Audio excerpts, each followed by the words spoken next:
আলোর গতি তথা যেই আলোর মাধ্যমে, যে ওয়েভের মাধ্যমে আমার কথা মোবাইল দিয়ে এখন ঢাকাতেও বাজতেছে, লালমনিরহাটেও বাজতেছে, আমেরিকা, লন্ডন, ইউরোপেও বাজতেছে, সৌদি, কুয়েত, কাতার, বাহরাইনেও বাজতেছে। এখন সাথে সাথে যেই ওয়েভের মধ্যে দিয়ে আমার দৃশ্য ছুটে চলে যাচ্ছে, যে ওয়েভের মধ্যে দিয়ে আমার আওয়াজ ছুটে চলে যাচ্ছে, এর চাইতে যদি আমরা কোনো গতিশীল কিছু আবিষ্কার করতে পারি, যে এর চেয়ে দ্রুত আমি উড়ে চলে যাব, মানুষের পক্ষে সম্ভব নয়।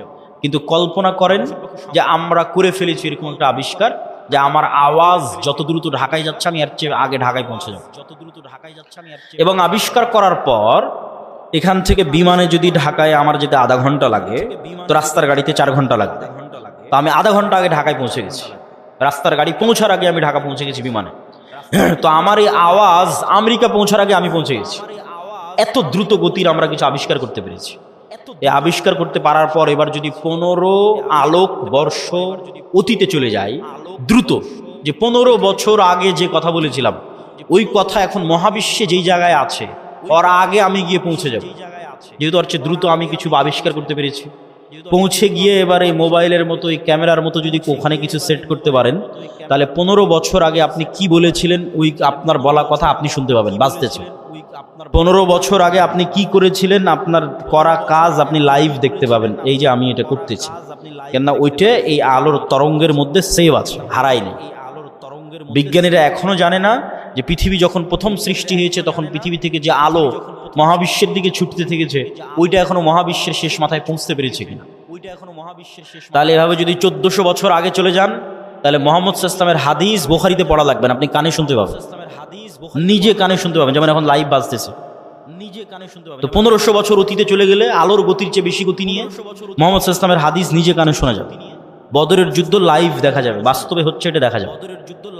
এটা মানুষের দ্বারা সম্ভব নয়, এটা দিয়ে আল্লাহ মানুষের গুনাহকে গোপন রেখেছে, নাহলে একজন মানুষের গুনাহ গোপন থাকতো। এই আলোর গতির চেয়ে মানুষের গতি কম থাকার কারণে মানুষের গুনাহ আজ গোপন আছে। সম্মানিত উপস্থিতি, তাহলে আমরা যা বলছি তার 1 সেকেন্ডও হারায় না, 1 সেকেন্ডও নয়, চাহে মোবাইলে রেকর্ড হোক আর না হোক, ওই তরঙ্গের মধ্যে থেকে যায়। যে কেউ চাইলে ধরে বের করে নিয়ে আসতে পারে। আল্লাহ সুবহানাহু ওয়া তাআলা এটা দিয়েই ধরে বের করবেন, এটা আমি বলি। কিন্তু এত সহজ মানুষের হিসাব নেওয়া, এত সহজ মানুষকে পাকড়াও করা, এইভাবেই পৃথিবী সেট আপ করা আছে। এখানে মানুষের একটা সেকেন্ড গোপন নয়, একটা সেকেন্ডও নয়, কেন আলো এই ডাটাগুলো ধারণ করে নিচ্ছে। যা করতেছে তাও সেভ আছে, যা বলতেছে তাও সেভ আছে। মানুষ ছেলে নিজেই দেখতে পারবে। মানুষকে আলোর চেয়ে দ্রুত গতির যন্ত্র আবিষ্কার করে অত বছর আগে চলে যেতে, চলে গিয়ে নিজের আমলগুলো দেখতে হবে। তো আমি এগুলো করেছি, তো আমি এগুলো বলেছি, আমি নিজে শুনতে পাচ্ছি আমি কি বলেছি, আমি নিজে দেখতে পাচ্ছি আমি কি করেছি। কাফা বিনাফসিকাল ইয়াউমা আলাইকা হাসিবা, মানুষ আজকে তোমার বিচারের জন্য তুমি একাই যথেষ্ট। আলাদা কোনো বিচার বিভাগ কায়েম করে বিচার করতে হবে এইটা নয়, তুমি নিজেই যথেষ্ট। সম্মানিত উপস্থিতি, তাহলে কি বলছিলাম, গায়েব নূর। তাহলে এই আলো আমার ডাটা ধারণ করতে পারে, এটা একসময় গায়েব ছিল, চোখে দেখা যায় না, তো এখনো দেখা যায় না, এখনো দেখা যাচ্ছে না, যন্ত্র ধরতে পেরেছে কিন্তু আমরা তো দেখতে পাচ্ছি। তাহলে ওইটা যেমন সত্য যে আল্লাহ যেদিন পৃথিবী সৃষ্টি করেছেন ওই দিন থেকে মানুষের বলা কথায় আলোর মধ্যে থেকে গেছে, মানুষের বলা কাজ করা কাজে আলোর মধ্যে থেকে গেছে, এর চেয়ে বেশি সত্য যে এখানে নূর আছে, ফেরেশতা আছে, এটা এখন গায়েব। এবার বাস্তব জগতের আরো কিছু উদাহরণ দেই যেগুলো এখন যন্ত্রও ধরতে পারে। যেমন আল্লাহর একটা সৃষ্টিজীব কুকুর, কুকুরের ঘ্রাণ শক্তি মানুষের চাইতে 10,000 গুণ বেশি। তো আমি এই যে মাইকটা সামনে আছে, এটা আমি নাক দিয়ে টেনেও আর কোনো গন্ধ পাচ্ছি না। কারণ আমি যদি বলি যে এই মাইকের কোনো গন্ধ নাই, এটা মিথ্যা কথা। এই মাইকটাই আপনি একটা প্রশিক্ষিত কুকুরের নাকে ধরেন, তারপর মোলাম গাড়ি বাজারে ফেলে রেখে আসেন কোনো এক জঙ্গলে, ওই কুকুর ওখান থেকে খুঁজে বের করে নিয়ে আসবে এই মাইককে। 50 গুণ 100 গুণ বেশি নয়, 1000 গুণ নয়, 10,000 গুণ বেশি। মানুষের যদি কোনো শরীরে ক্যান্সার হয়, তাহলে কোন কোষটাতে ক্যান্সার হয়েছে ওই ক্যান্সারের কোষের যে গন্ধ এটা পর্যন্ত কুকুর ধরতে পারে। মানুষের শরীরে যদি ভাইরাস হয়, যে করোনা ভাইরাস হয়েছে, তাহলে করোনা ভাইরাসের মতো অদৃশ্য জিনিসের গন্ধ কুকুর ধরতে পারে। যে ভাইরাসকে দূরবীন দিয়ে দেখতে হয়, মাইক্রোস্কোপ লাগিয়ে দেখতে হয়, ওই ভাইরাসের গন্ধ পর্যন্ত কুকুর ধরতে পারে। আর মানুষ এখন পর্যন্ত এমন কোন যন্ত্র আবিষ্কার করতে পারেনি যেটা কুকুরের লেভেলে ঘ্রাণ নিতে পারে। এই জন্য মানুষ কুকুরকেই কাজে লাগায়।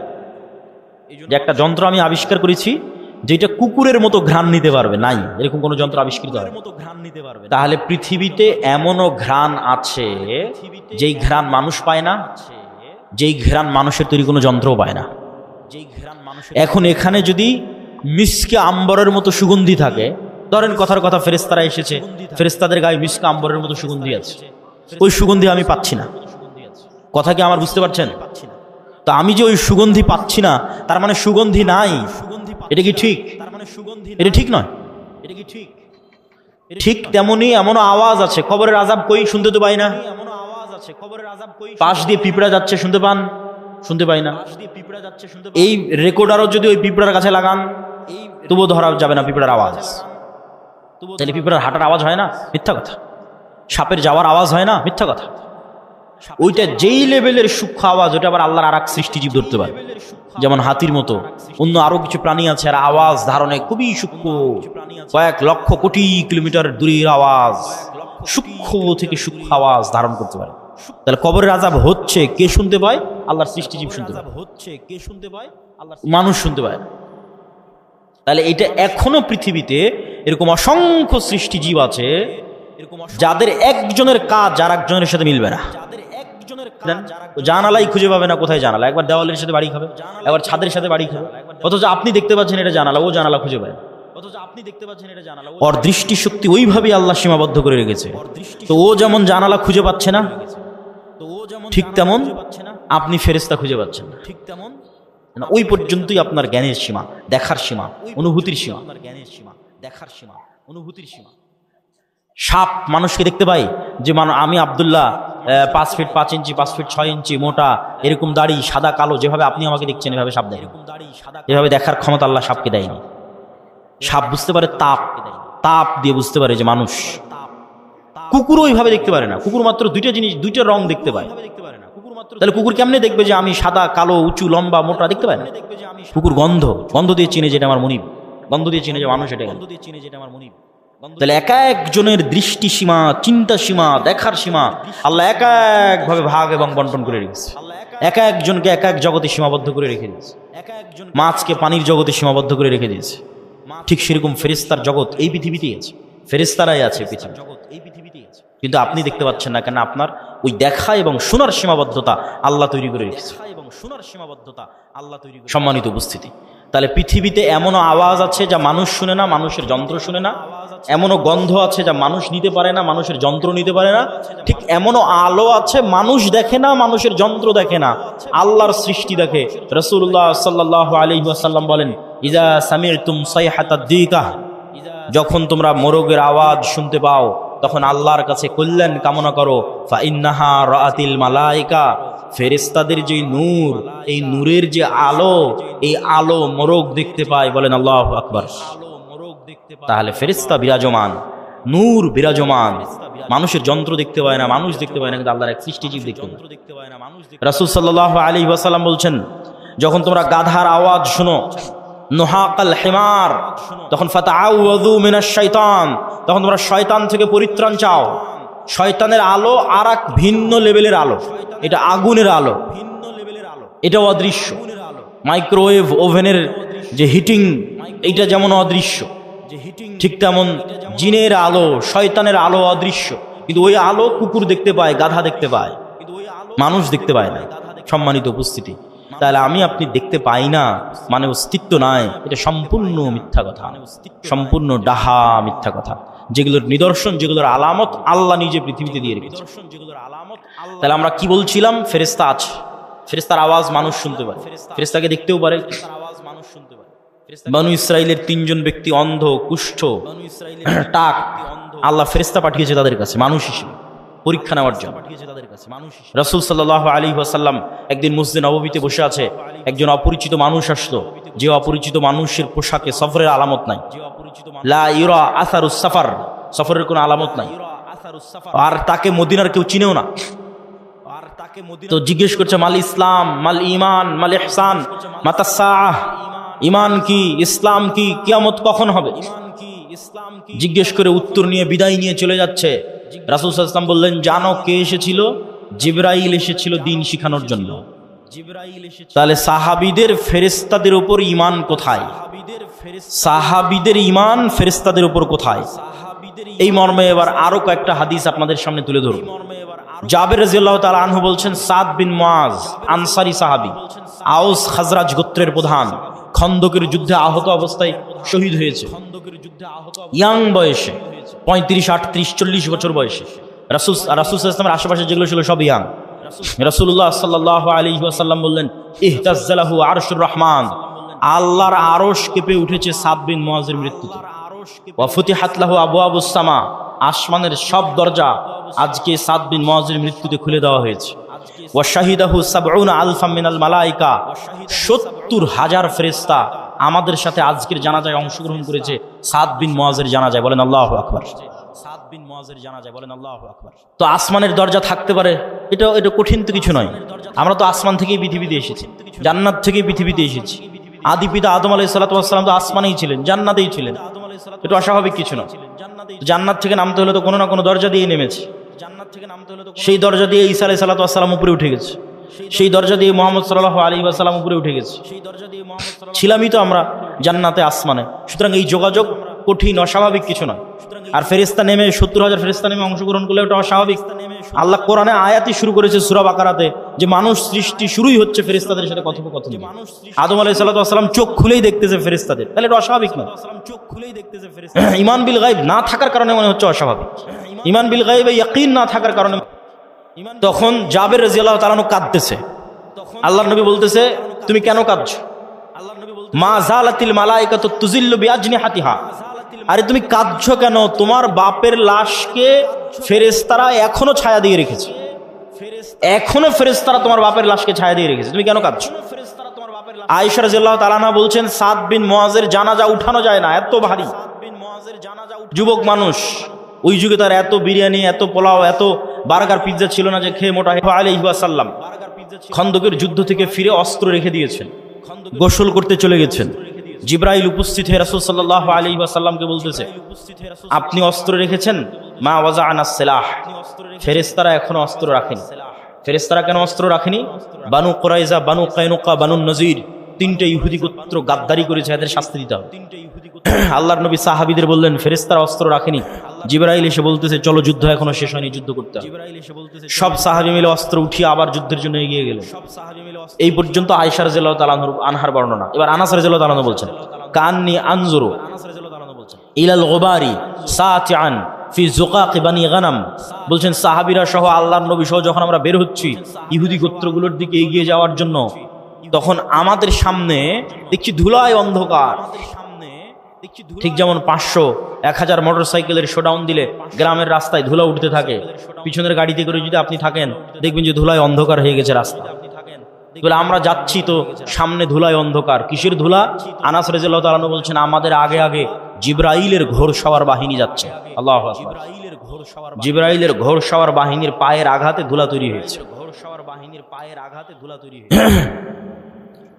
সাদ বিন আবি ওয়াক্কাস রাদিয়াল্লাহু তাআলা আনহু থেকে বর্ণিত, তিনি বলেন, রাআইতু ইয়াওমা উহুদিন আন ইয়ামিনি ওয়া আন ইয়াসারি, উহুদের যুদ্ধের দিন আমার ডানে এবং আমার বামে দুইজন ব্যক্তি, রজুলাইনা আলাইহিমা সিয়াবুন বীজুন, দুইজন ব্যক্তি সাদা পোশাকধারী, মা রাআইতুহুমা ক্বাবলু আলা বাদ, যাদেরকে আমি অতীতে কোনোদিন দেখিনি, পরে কোনোদিন দেখিনি। এই দুইজন সাদা পোশাকধারী ব্যক্তি আশাদ্দাল কিতাল, বীর বিক্রমে যুদ্ধ করতেছে, সীমাহীন ভয়ঙ্কর যুদ্ধ করতেছে। রাসূল সাল্লাল্লাহু আলাইহি ওয়াসাল্লামকে এসে যখন শোনালাম, আল্লাহর নবী বললেন, এরা দুইজন হচ্ছে জিবরাইল আর মিকাইল। আল্লাহু আকবার। জিবরাইল মিকাইল যুদ্ধে অংশগ্রহণ করেছে রাসূল সাল্লাল্লাহু আলাইহি ওয়াসাল্লামের পক্ষে। বর্ণনা দিচ্ছেন সাদ বিন আবি ওয়াক্কাস।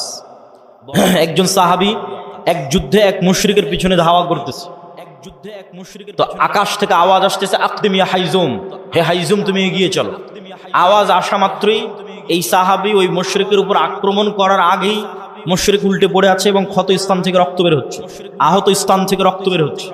সাহাবী রাসূল সাল্লাল্লাহু আলাইহি ওয়াসাল্লামকে এসে ঘটনা শোনালে আল্লাহর নবী বললেন, যালিকা মিন মাদাদিস সামাইস সালিসা, এটা ছিল তৃতীয় আসমান থেকে আসা ফেরেশতার আক্রমণ।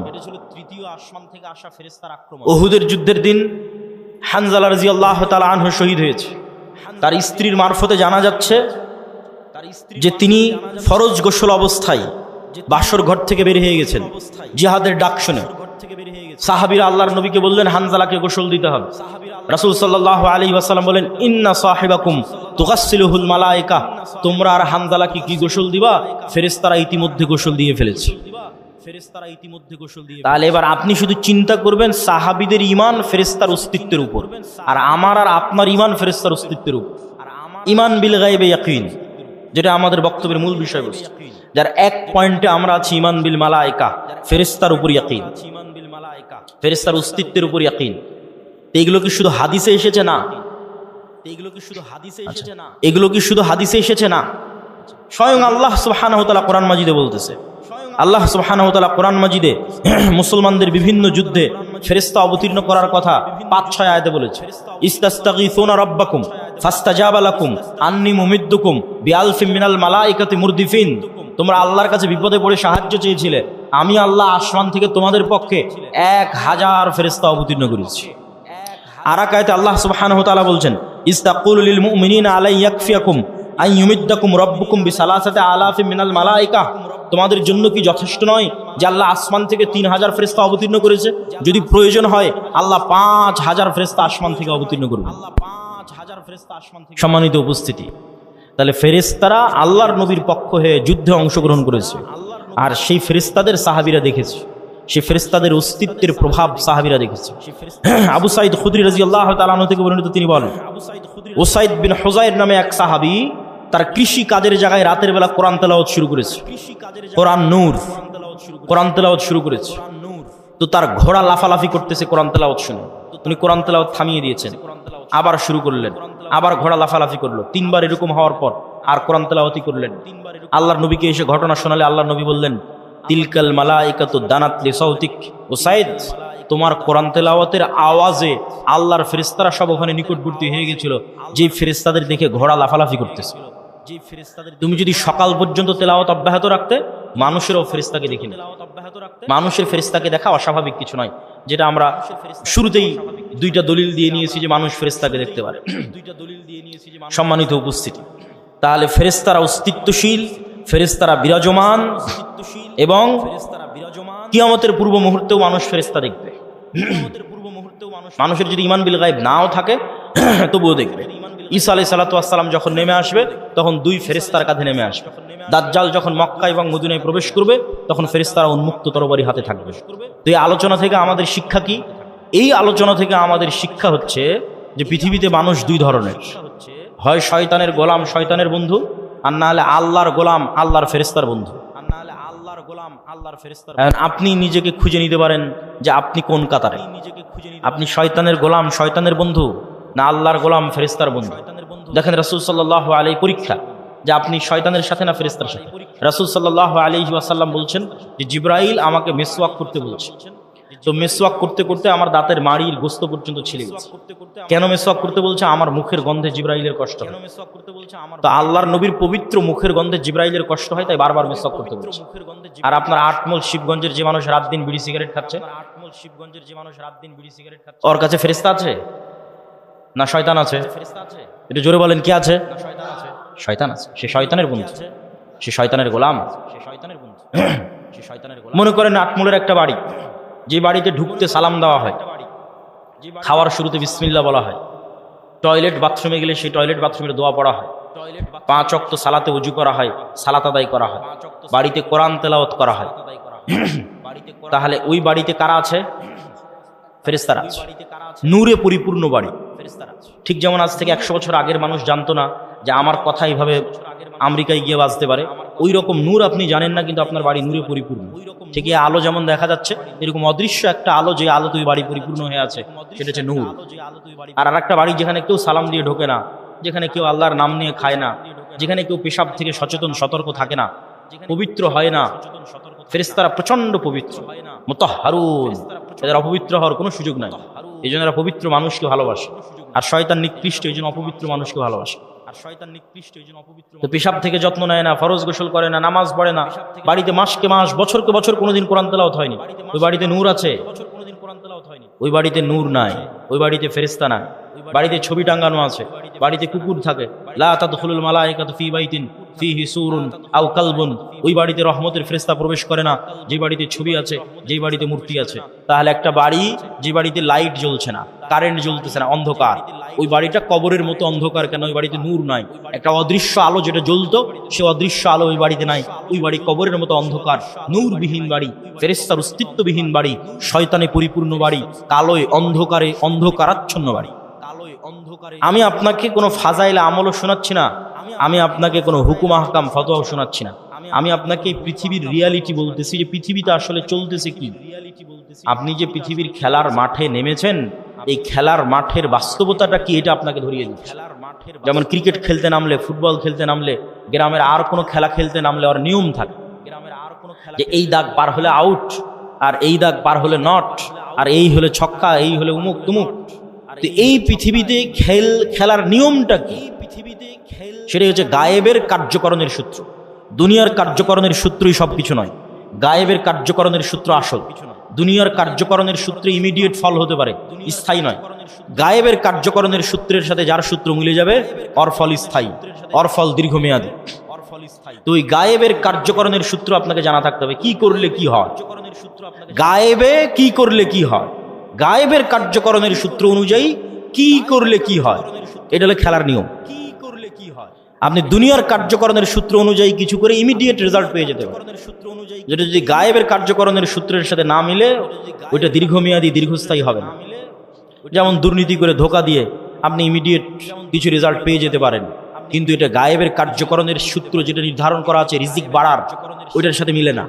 তো গায়েবের কার্যকরণের সূত্রের সাথে যদি না মিলে রিজিক বাড়ার, তাহলে তাৎক্ষণিক দুর্নীতি করে ধোকা দিয়ে আপনি কোটি টাকার মালিক হয়ে যেতে পারেন, কিন্তু এই টাকা স্থায়ী হবে না, দীর্ঘমেয়াদী হবে না, কেন এটা গায়েবের সাথে মিলে।